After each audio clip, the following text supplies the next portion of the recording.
I'm Sherilyn Skolnicki, and this is Brilliant Balance, the show for working women who are ready to shine. Each week, I bring you ideas, inspiration, and insight on balance, business, and getting it all done gracefully. You ready? Let's be brilliant. This is episode 177 of the Brilliant Balance podcast, and today we are meeting our inner superheroes with my guest, Todd Herman.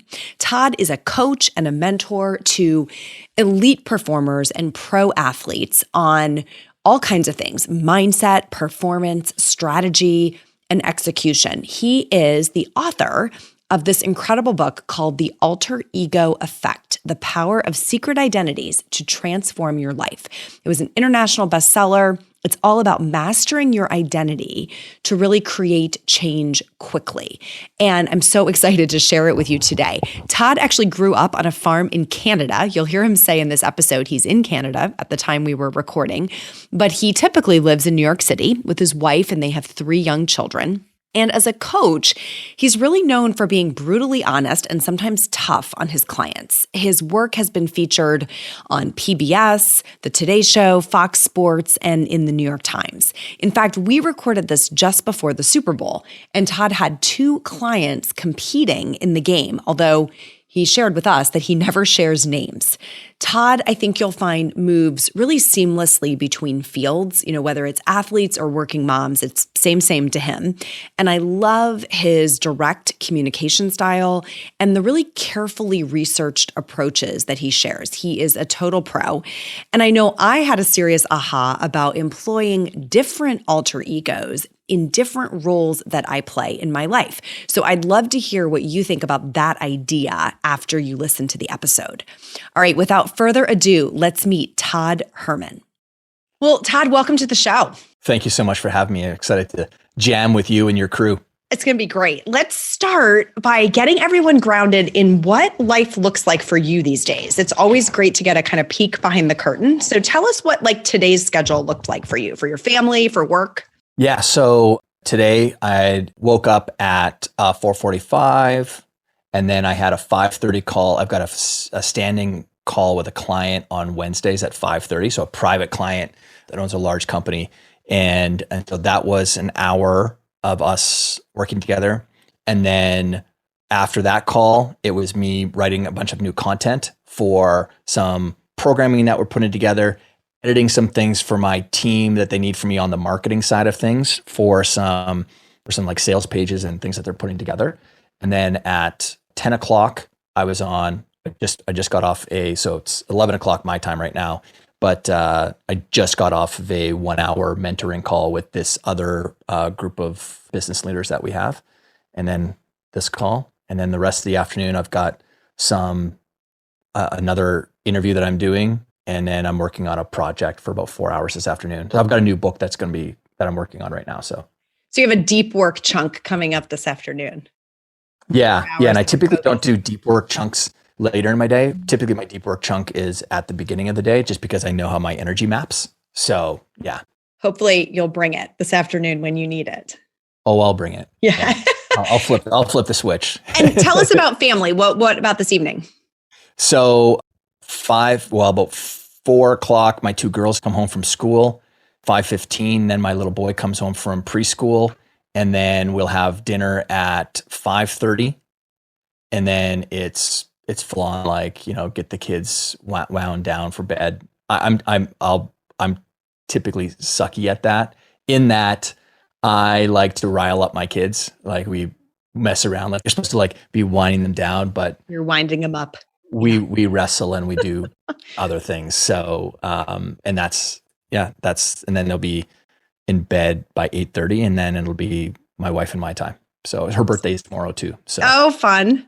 I always love this question because I think, we can sit at the outside of people who are influencers or authors and wonder, what does it really look like behind the scenes? I've always been curious about that. And I love that you're willing to share a little peek behind the curtain. So thanks for doing that. Yeah. And I mean, this is the stuff that I actually work with people on, is designing. I call That's actually where, so one of my programs, 90 Day Year, which has been a very successful program. And, I've had 125,000 people come through that program, whether it's through corporate or whether it's the entrepreneurs that have come through it. But when I started out my company in 97, one of my companies in 97, it was focused on working with teenage athletes on the inner game of sport, right? So mental toughness and peak performance strategies. And then another company got born out of that called No Limits, which I ended up selling back in 2007. But when I started getting into the corporate or the professional world, I had a strategy in a way that I helped athletes get really amazing results fast. And it was called the 90-day sprint. And then when I got into the corporate world, I brought that same sort of methodology. And I was sitting down talking to an executive at a big oil company, and he said sprint. He's like, that's just not. And this is before sprints became a thing. Or agile, right? Yeah. This is like early 2000s. Mm-hmm. And he's like, sprint really isn't a word that we use. He's like, but one of the things that you do is you compress time that it takes to get a result. So for us, we work in the world of calendars. So what if because we were rolling this thing out to there. He's like, what if we called it like, our 90-day year? And so he's the one who actually coined it. And I was like, that's a freaking great name. Thank you so much for that. Yeah. And so when I got into this world of working with, it's the same crowd that's here right now. When I'm working with an athlete, there is a field of play that's defined. There's a chalk line that goes around the soccer field. There's 2 nets at either end. There's a line that goes across the middle. There's offside. There's rules that are there. And this is the stuff that you'd be battling with, the people here is, in order to create a balanced life, we need to actually define what this life is supposed to be for me. Yeah. I don't want to play your life. Right. Because if I play by your rules, then I'm going to end up not liking this life that I have. And that's where self-awareness comes in. And that's a journey that we all go through. But in the world of business, in sport, I could point to how many goals you scored, assists, how many successful passes that you had, and how much time you got to spend when you were out there and things like that. But in the context of business, people can hide in business so easy. And I'm a performance guy. You can't hide. I need to be able to stab results with a pencil. I need to be able to pinpoint things. Mm-hmm. And so our field of play is our calendar. That's the field of play. Yeah. That's where all the activity is happening. Now I can take a look at your calendar, and based on what's on your calendar, I know exactly what your values are. Yep. I know what you value. I know what's important to you. So if you lead a team of 15 people, but I don't see any one-on-one calls in your week, I know that you say that you value team, but how can you value team when you're not talking to anybody? Yeah. So now you're out of alignment with your values. So really designing out someone's calendar, that's how really people should be looking at as a filter for the quality of their life is dependent upon the quality of the activities that are sitting in their calendar. And the alignment between those activities and what they've declared their priorities. That's how you win in this. That's how you win. Yeah. Is your values. And this isn't like my opinion. I'm a science guy. So, the largest study that was done on basically, human fulfillment and performance was Martin Seligman, and who started the positive psychology movement. In his company through the characters, they outlined that the people who were the most fulfilled in life and successful had actively defined what their character traits were and then made it a focus of every single day of living through those traits, living through those values. Oh, that's good. And so I talk about that in the bright yellow book behind me. I talk about that as that's one of the reasons why the alter ego effect is so powerful, is because when people have employed this in their lives, what they're really doing is they're actively and intentionally deciding on what they want their superpowers to be, what their character traits are, and then they live through them. Forward. Yeah. They call them forward. And that's why it's so good. Powerful. Yeah. It's so good. So I want to see that in your calendar then. I want to see your character traits showing up in the activities that you're choosing to do. Oh, I want to get into all of this. Let's go back just a half step. So you call yourself a peak performance coach. I love that title. And you've mentioned here, you worked with athletes, you've worked with executives and everyone in between. And what we're trying to get to is fulfillment or potential, right? We want to fulfill our potential. What do you think most often stands in the way of someone's ability to do that? Well, there's a lot of things. Maybe a couple. Yeah, getting in their way. One of the hidden forces that holds some people back is basically the narrative of and the story that they tell about who that they are, where that they've come from, and then what that means about them. So the story that we're story making beings. That's what actually is the thing that activates the emotional side of ourselves. And so, the traumas that happened to us when we were younger, whether they were accidental traumas, a car accident, or whether they were, other types of traumas, because trauma comes in all form. The way that the brain experiences trauma is in that moment, there's a burst of cortisol, that happens in the brain, and it fuses a bunch of wires together. And then, 7 years later, after the car accident that you were just in, when you hear a bell ringing, it sets you off in some way and you can't figure out why. And that's because 5 minutes before your car accident, you walked out of the 7-Eleven and the little bell at the top of the door rang. Mm-hmm. And because that was a part of, that's not something you're going to remember forever because it's not an important fact, but it was going into your electrical memory bank. And then when the cortisol bursted into your brain, it fused a bunch of your wires together. And then you don't know, that explains why we get triggered by things that we can't explain. So traumas is one of the things that can hold people back, and not being able to resolve those traumas in some way, like getting some perspective on it and seeing that, you didn't choose that. I mean, and I can come from a place of speaking. I mean, I was someone who, and I'm very open about it. My story is out there. I'm raped and sexually abused when I was 12 years old at a church camp when I was 12 over the course of 2 days by two men. And, that ruled a big part of my life. I was many suicide attempts in my teenage and, 20, when I was in my 20s, battled like severe depression throughout, a good chunk of my life. And it wasn't only recent until about in the last 5 years that through really plant-based medicine therapies, I was in the largest MDMA study at Bellevue Hospital in New York City, by the MAPS Institute, NYU and Bellevue. Yeah. And that really, it was like pulling me through this vortex of getting me out of the somatic. So like trauma gets stored in the body, and it got me out of the somatic stuff. Yes. I've heard you talk about the MDMA study in a couple other interviews. And as a survivor of trauma and somebody who's teaching from that place and recognizing that the stories we tell ourselves about the things that have happened to us and then what it means we can and can't do. And again, I like how you're delineating, like whether that's giant trauma that we would all recognize or whether it's kind of micro trauma and a series of paper cuts that add up. Yeah. They really can get in our way. They change how we see ourselves. Yeah. And that is something that can, we're kind of in a smaller version of who we are actually meant to be. So the alter ego effect is a way to get past that, to construct an identity. You call it the alter ego, and I want to ask you to talk about it. Yeah. How do you define alter ego? Yeah. So I want to wrap that up around, some of the things that stop people. So just to kind of wrap that up. Sure. So traumas are a way, and then the key there is really finding a new meaning about what that is. And so I've got a framework and a reframe for people that, now, and not even now, but I knew even when I was struggling with some of that depression stuff that I got superpowers from that event. I got what I call capabilities, and it's spelled cape dash abilities. Just like the guy behind me. Mm-hmm. Those like if we can look at those things in a way of going, what cape was I given? And one of the capes that I was given was an extraordinary amount of empathy for other people.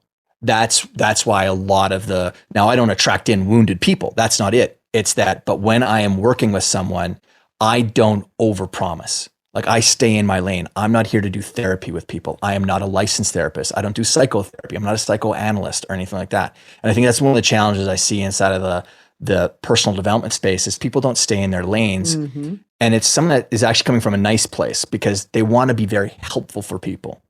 But some of the ways that you be really helpful for people is know where you've got your limits.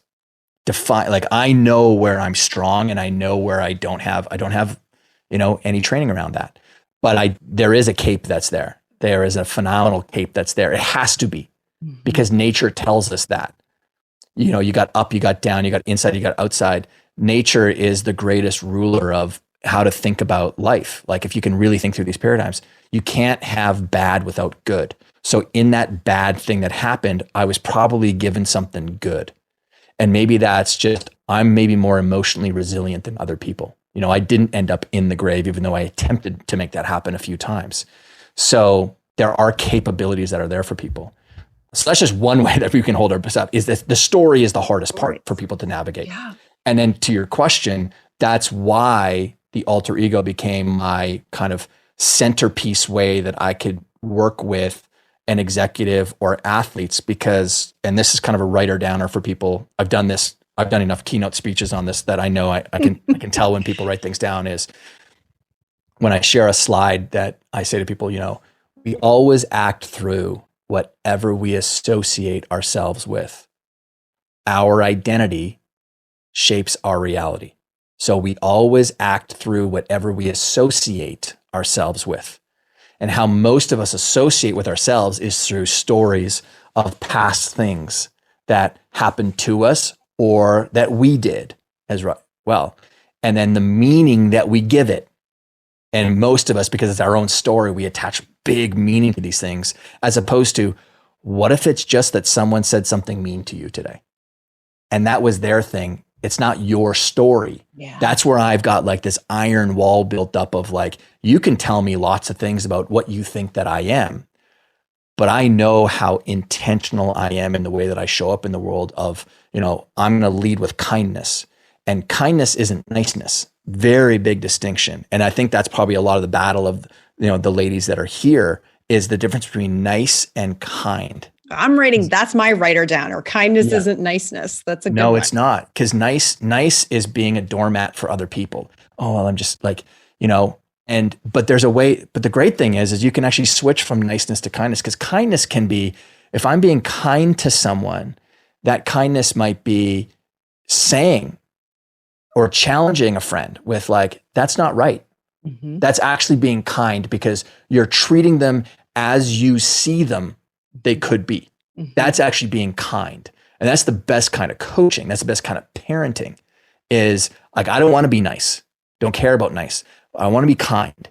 I want to know that there's nuance that's there. There's probably, even though you're projecting at me that, it's not really about me. It's about something that's going on there. Yeah. However, I am going to stop you in your tracks, because that isn't appropriate behavior. I love that. But I'm not going to leave you there. I can, even though you attacked me, I can still go, but how can I help you? Mm-hmm. So I know that I show up that way in the world. And, do I get it right all the time? Of course not.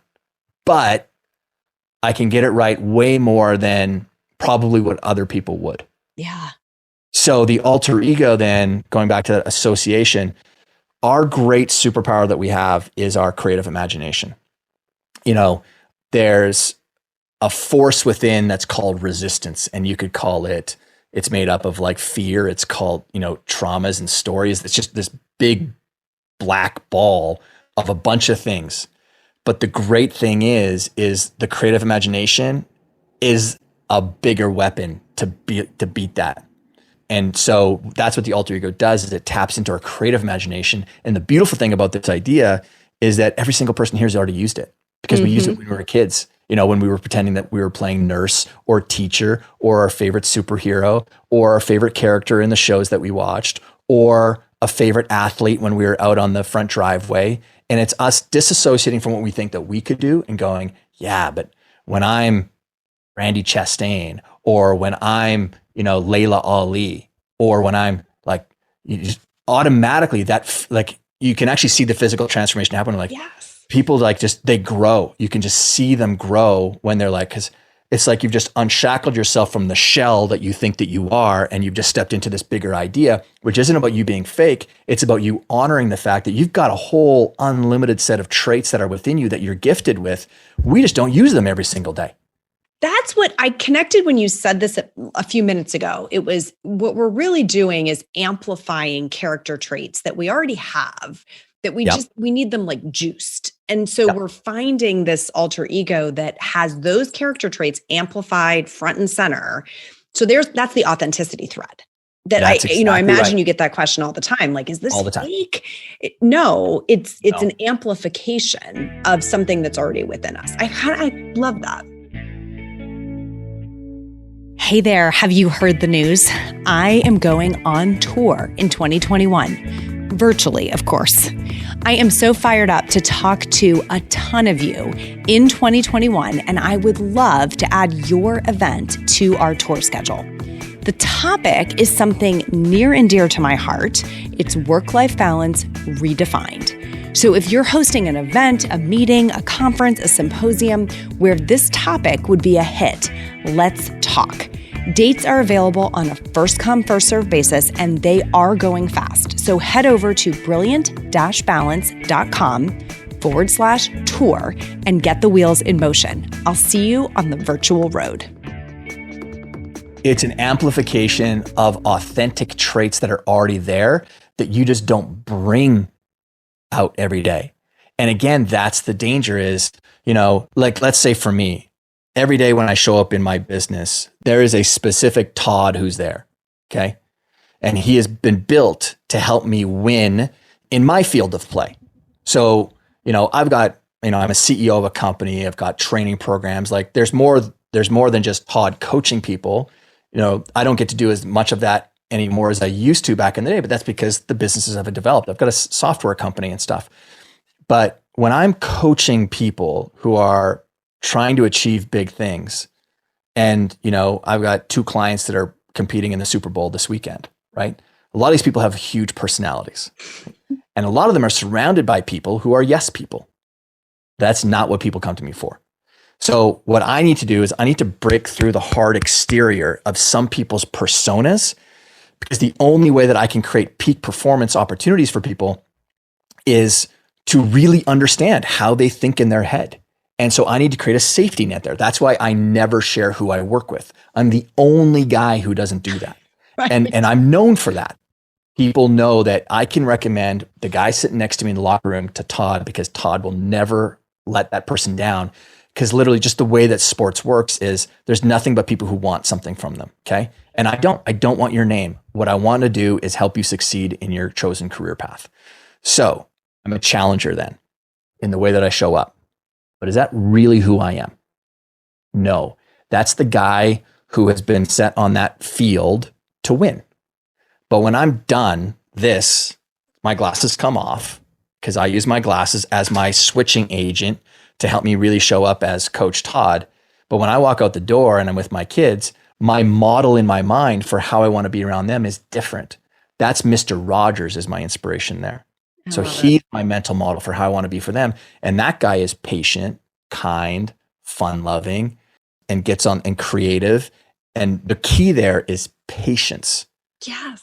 And so now, is that going to help me win with my 7-year-old, my 6-year-old, and my 3-year-old boy? 100%. Now, does that mean that I win every single moment when I'm out there with them? No. But if I'm just 20% better in my world of performance, that's a huge win to those 3 little kids who don't have to deal with a challenging guy. Because again, when you're flexing the muscle all day long of we're working 8 to 10 hours, I'm working 8 to 10 hours, even more sometimes, you can start to believe this mystery that I am this person, but it's not who I am. It's just one role that I play. So I want to ask a question, because I am imagining light bulbs going off where people think, oh, I can have more than one. You can sort of shift into these identities, which one comes forward based on the interaction that you're in. So talk a little bit about that. Yeah. So what people need to recognize is one of the really difficult parts, and this is actually something, sometimes I get a little bit perturbed with sometimes the argument that women have it harder than men in the societal and cultural sort of stories about what it means to be a woman and where you should be sitting in the home and things like that, because men have it hard too. It's just not talked about as much with how these ways. Yeah. In different ways. It's just different ways. But I will say women do have a real challenge in the new world that's happened in the last 50 years of the perception of being a successful mom and a successful career woman as well. Okay. Men don't quite have that same layer on top of them. There's actually an excuse of not being, you don't have to be a successful dad. Mm-mm. There's just an expectation that you better be a very successful professional, right? So now you're under, and that's where a lot of men's challenges are, is like, their provision and their hierarchical ranking there. Sure. But there's two terms that I want to kind of give people. One is role strain, and one is role conflict. Now, what does that mean? So role strain is, we all have many roles that we play in life. This is why the alter ego, like I talk about the science of why all this stuff is effective, but there is no one you, right? Like there's many sides of Cheryl Ann, like, and you're different. Like when you're here, you're the inquisitive and curious reporter, journalist, interviewer that wants to kind of get to some nuggets of gold for people. But then when you're leading your business or your team, you need to be someone slightly different. There might be some different traits that show up there, some different strengths. Yep. And in the world of psychology, single self theory was one of the core founding pillars of the world of psychology. But it was flawed because their hypothesis was that the people who had one identity and showed up in the world with that same identity across all the roles were the healthiest mentally, meaning that they had the lowest rates of anxiety and stress disorders or depression. Now, me working with an athlete, I'm like, that guy that's on the field, I or that want girl that that's guy at my dinner party. You don't want that person at your dinner party. Of course not. And so it never made sense to me. I mean, maybe it's because I grew up in a big farm and ranch, and so you're kind of rooted in pragmatism. I've really applied that to my world, but it broke. So I didn't take a lot of their stuff. And so I've always been a big proponent of multiple selves. And now since 2008, one of the largest fields of psychological study is multiple self theory, which is no longer a theory, but it's that the people who actually see themselves having many selves, and they are intentional about those selves and how they show up in their roles or on their fields, like in context to life, have the lowest rates of anxiety and stress disorder and depression, because they don't put a bunch of rules on themselves that, oh, I'm being inconsistent. No, of course you should be inconsistent. You should be inconsistent with, like, my kids know that when they walk into this office, dad's just different. He's got glasses on and he's different. And I talk to them about that. And I explain to them like who daddy needs to be in here and how he shows up. And it helps me so helping them see that. So this goes back to my comment then, role strain. Role strain is when you have a role and then there's two sets of rules for how you think you need to show up. So let's use one, athlete. So the athlete has got a set of conflicting expectations on one status, meaning I need to be the best on my team, but they tell me not to make my teammates look bad. Or I don't want to make my teammates look bad. That's actually creating role strain because I want to be my absolute best, but I don't want to make my teammates look bad. Now that's a personal values conflict. And what they did was they brought a value from over here off the field and brought it into the field of play that shouldn't be there. I talk about it in the book, this one tennis player who was widely known as being one of the a woman who should have been winning major tournaments, but she would get knocked out in the second or third round, constantly under indexing. And so I started working with her at the US Open in Flushing Meadows in New York City. Like that's where we live. Right now I'm in Canada right now to see some family. But she would all of a sudden take her foot off the pedal when she was beating someone badly. And it's because fundamentally she felt bad for them because one of her core values is fairness. Right? Fairness and justice. And I was like, and when I finally discovered it, I was like, whoa, whoa, whoa. You can't bring that onto the court. No, you can. Let's shift it though. You're being unfair to that person in their career development by not beating them as badly as you could, because they need to get the full experience of just how good you are so that they can start leveling up their training and development. Oh, that's fascinating. And so just that alone. So instead of pulling out the trait, it's re-engineering the trait. Okay, wait, let's double click on, I want to say that again. So this tennis player was backing down mid-game because she was like, I'm basically beating this person. I feel bad and I want to be fair to them. So I'm going to dumb down my game so that it's more of a level playing field. Right. Yeah. Take my foot off. Your reframe was what? Say it one more time. That you're being unfair to that person because they're not getting the full experience of just how good you are. And that's robbing them of the understanding of what it's going to take for them to get to your level. You're actually creating a narrative in their own head that isn't true. They haven't gotten the full experience of just how amazing your talents are. And her and I were sitting at Penelope's, which is this great little cafe in New York City on 30th Street and Lexington Avenue. And they have the best BLTs in New York City, by the way. And so she sort of leaned back in her chair, and there's only about 4 tables in the room, but she sort of leaned back in this wooden chair, and she just had tears just flooding down, because it was like this entire release of, oh my God, for like 11 years, I've tried, I could not figure this thing out. And you're exactly right. And that's oftentimes like those breakthrough moments, like there's an emotional release that happens where it's like, that's the thing. Like I still get like chills just telling the story about it, because it was such a transformative change for her. And then she went off and had this unbelievable streak of wins over the course of the next 18 months with it. And then we found a new blocker. And so, just evaluating those things. So that's role strain is when you've got one of your identities and you've got 2 things that are conflicting, it creates role strain. So like, man, you talk about moms, there's role strains all over the place. Yeah. And so I like hunting for those things. And then the second one that's important is called role conflict. Role conflict is when you've got this one person who's got many roles that they play, and sometimes they're conflicting with each other. This is the one that's going to resonate deeply as well. Yes. So you've got one that's mom, you've got one that's wife, you've got one that's career professional or entrepreneur. Yep. And there's a lot more roles that we have. Yes. Not just those 3. There's daughter, right? Like we can all be triggered by moms and dads in some ways. And as a dad, that's probably my biggest, challenge was realizing that, at some point in time, I'm going to do or say something that's going to give my kids some element of trauma. And it was like terrifying to me because they're just little kids are absorbing everything and they don't understand context at a young age.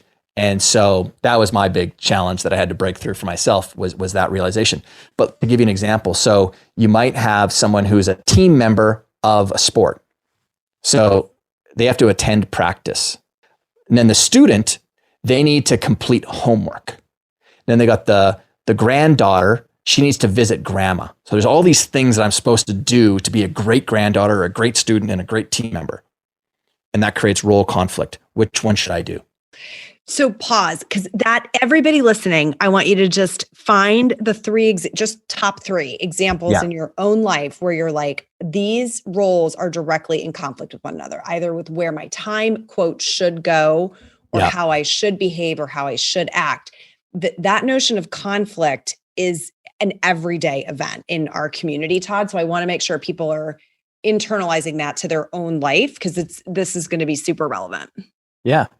And so what I like to, and this always like breaks a lot of people's frames, because I'm coming in, peak performance person who works with Olympic athletes, these people are doing tremendous things or whatever. And then I say this, which is, find an area of your life to be average. Schedule it. Yes. Get a B. Yeah. Like, because maybe you could take a lot of pressure off yourself if you say, you know what, my next 90 days where I want to really level up my life is in being a phenomenal professional. And I'm going to be okay with being average as a wife. And I'm going to be okay with being average right now as a mom. So I'm going to remove some expectations so that I can develop this one side of me. And what people don't realize is a lot of times when you develop this great professional side of you, there's a domino effect. There's skills that you build that help you in these areas. And then you go, you know what? I might be average. Maybe you're not average in 2 areas. You're just average in 1. You're taking some of the pressure off. Like I want to take off that pressure cap for some people. And so that's the challenges that people have, is like, we've got these rules and these conflicts where we need to be spending our time or how we're supposed to be showing up. And then it creates this conflict. Well, which one should I be choosing? Should I be an amazing, athlete, or should I be a better student, or should I be a great granddaughter, or, insert the roles for you. And that's role strain and role conflict. And choices. I mean, endemic in all of this is choices that we get to choose, which is so hard for us to do. And we had Greg McCune on the show talking about essentialism. And I think Sure. that was hard to hear that message of you're going to have to let some things go that you would love to do or might be great at doing in order to have enough capacity for, the choices that remain. And I'm hearing some of that here of, what are you going to bring to the forefront? What are you going to allow to recede in these various elements of your life? Great thing about that when you do that is when you approach it that way, when a part of your life isn't like all tickety boo or whatever, you don't blame yourself. You don't judge yourself, because the two of the ruling drivers of negative force for why we do things is guilt and shame. And so whatever I can do in the processes, the books, the programming that I've got to help remove guilting and shaming from the reason why you're doing something, that alone can up-level someone's fulfillment and quality of their life. And at the end of the day, again, the ruling thing that helps you navigate these different roles that you have is, I am very intentional about the character traits that I want to be bringing to those situations. And in some of these roles, it's better that I bring these traits rather than these traits. And now what happens is you get to see yourself as a more complete and whole person, right? And you're not shutting off one side of you for your entire life. You're actually allowing to see yourself as more of a very nuanced individual, because you are. So for anybody who's been resisting this notion of multiples, right? Like, I don't want to be different in one place or another. That, what you just said to me, is how it reconciles, how we tie that all together. Like, we are wonderfully complex, and we may not be able to bring all of it to every situation. So there's this freedom of saying, if I have chosen the right roles in my life and I am bringing these aspects or these character traits forward, and I actually get to be more complete. It's just not 100% in every one of the instances. And I think that's extremely relatable, Todd, that especially when those roles are what is effective could be in conflict with one another. What makes me, when I'm at my best as a mother, the character traits that are front and center are different than what makes me when I'm at my best as the business owner. It's just true. Right. And so I don't want to be exactly the same, but I still have all of those traits inside of me. So that's where I think we reconcile the authenticity bug that, people, I'm stealing tickety boo, by the way. That's going with That's from my Nana. I love it. I love it. I am going to need to wrap us up a little bit here. Yep. I want to make sure people know where to find you online. So can you tell us the best place to do that? Yeah, sure. So my home base on the interwebs is toddherman.me. And then for the book, it's alteregoeffect.com. And then I also have children's book that I came out with last year that is taking the alter ego effect and put it into kids form, called My Super Me. And it's the story of a little boy who has a stuffed animal that, is actually a character in his own head. And Captain Storm allows him to find the courage to do tough stuff. I love it. My Super Me. The messaging that kids get is that, oh, you're too small. The world around them is built for adults. And so everything is just overwhelming for them. And and so, even when I wrote that book, you'll see me playing with my own alter ego of Mr. Rogers and even the rhyming of the book and how it works. So so toddherman.me, and you can find out more. And then I'm on all the socials as well. Excellent. Let's do a quick speed round. Yeah. First, what makes you feel brilliant? When a client has this, like, I can just see it when there's like a physical shift, when they're like, the alignment of the mental and emotional and physical self, they get it, they feel it, and they can see themselves doing it. And you can just see the shift happen in someone. That's when I feel brilliant. What's your favorite time saving or productivity hack? Getting someone else to do it. What have you learned to say no to? Oh, so many. There's like a million things that I've said no to. No to people that are outside of alignment with my values. What's one dream you're chasing these days? Dream I'm chasing these days is the dream of an open economy. No, the dream would be the figuring out of the formatting of the next book that I'm writing. Awesome. What's the song you turn on when you need to get in the zone? Lose Yourself by Eminem. Awesome. Yeah. Todd, thank you so much for joining us. Well, how great is he? I mean, beyond stealing tickety boo, which I am absolutely doing, I'm going to be thinking about alter egos for days, especially how they can be used in the various roles that I play in my life. Because I thought that was so insightful, the notion that the way that we want to show up, the elements of our character and personality that we want to elevate or amplify may be different. It certainly are different, I would say, in my work within Brilliant Balance, my life as a wife, as a parent. There's just different aspects of ourselves that we can bring to the foreground. And I thought his framework for that was so powerful. I love him talking about Mr. Rogers as his alter ego as a dad. Like, what a great human to just hold in your mind as you're walking into your home ready to be a fully engaged parent. So I would love to hear your insights and your alter egos. Let's get you in the conversation. We can do that in the Brilliant Balance Facebook group. Just go to Facebook, search Brilliant Balance, join the group, or you can DM me on Instagram. I'm at cskolnicki. Or we are at brilliant_balance. We'd love to have you in the Instagram community as well, especially if you're willing to share your alter ego with us and see some other people sharing theirs. I would love it if you do that. That's all for today, my friends. Let's be brilliant.